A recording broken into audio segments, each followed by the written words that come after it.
Happy Thursday, folks. Welcome to Agenda Preview number 22 from my garage. We just went through a torrential downpour. Trying to get some work done in here. And then, Six and Justice show up and they want to take pictures of me, and I'm pretty gross. But this is the best you're going to get.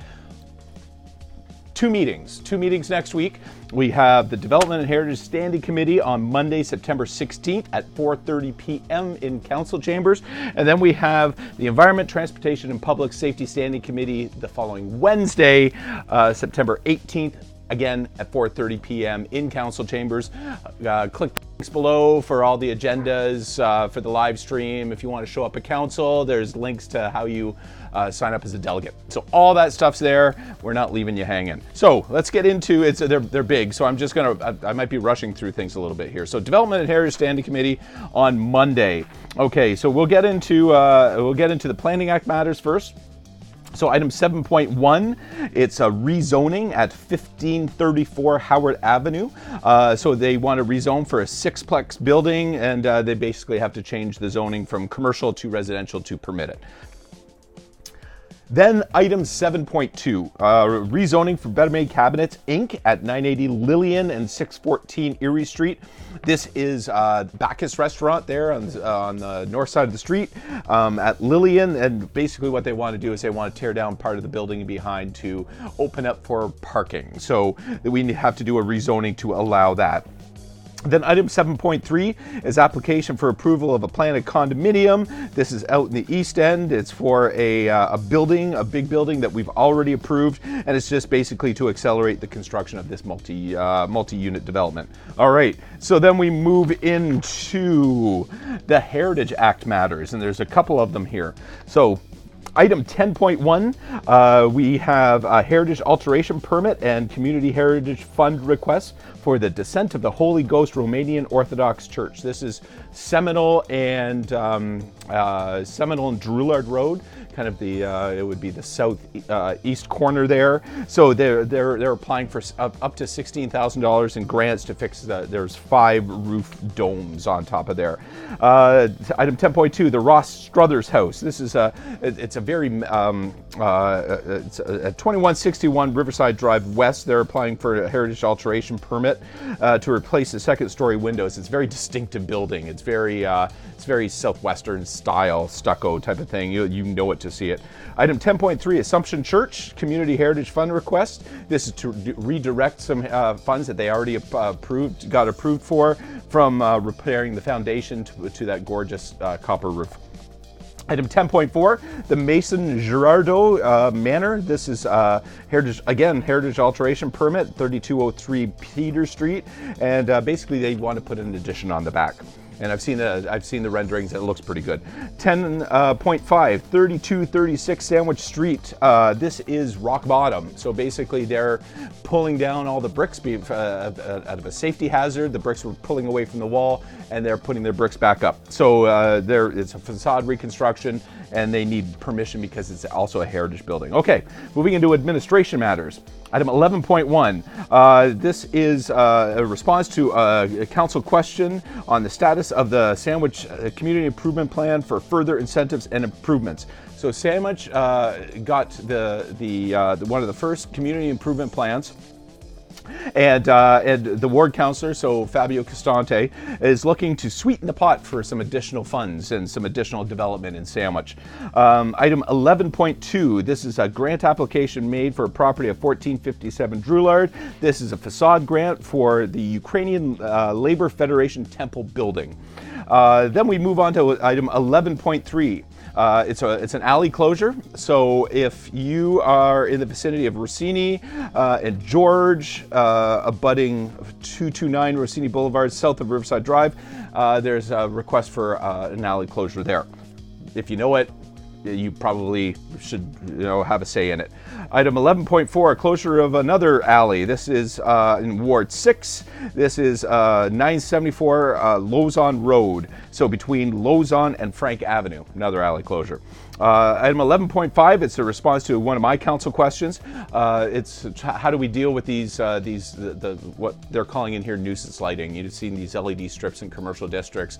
Some of them are flashing and strobing, and basically this is the response to that council question. Item 11.6, the closure of yet another alley.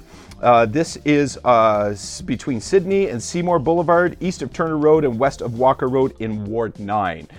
A lot of alley closures, and I know a lot of you, I'll just do a segue as I'm moving across to the next one. I know a lot of you know my love for alleys. You know, we're sitting off one of my alleys right now. I adore alleys. These alley closures are actually a good thing because these are the undeveloped alleys, and the only way we will close an alley is if it's of no use to anybody. If it doesn't have any services or anything like that, these grass alleys that the city has to maintain, yet they don't do a very good job at it.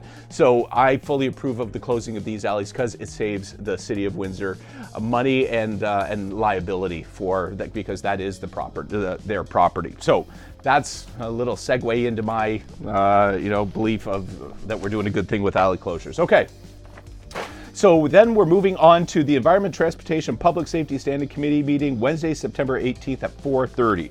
Okay, I would like to say this one was a shorter one, as it normally is, but it's not. So item 6.1, East Riverside Flood Risk Assessment. So this is a report from a consultant documenting flood-prone areas in East Riverside and offering recommendations for a federal grant. Now this, you keep on hearing about our infrastructure deficit. This is this report here, it fully implemented will end up costing us $18.7 million. That's just all in to take care of our floodwaters.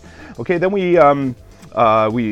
move into item 7.3. This is from the Windsor-Essex County Environment Committee. Eco passages, big in the news lately, but this is basically WECEC asking the city to investigate topping up the funds because the Bridging North America in their community, in the funds that they're giving to the city of Windsor has included a small amount of money for eco passages in Ojibwe.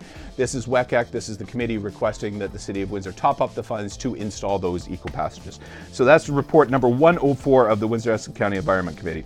Item 7.4, this is a report from Transit Windsor Advisory Committee, approval of strategy number 3, frequent rider discounts. So this is basically monthly passes will stay the same price and all the other fares will rise with the course of inflation, basically incentivizing you to ride the bus more.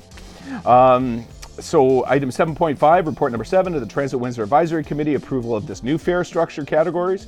Item 7.6, minutes of the Town and Gown Committee. There's a whole bunch of minutes in there from other meetings if you really want to get deep down into it.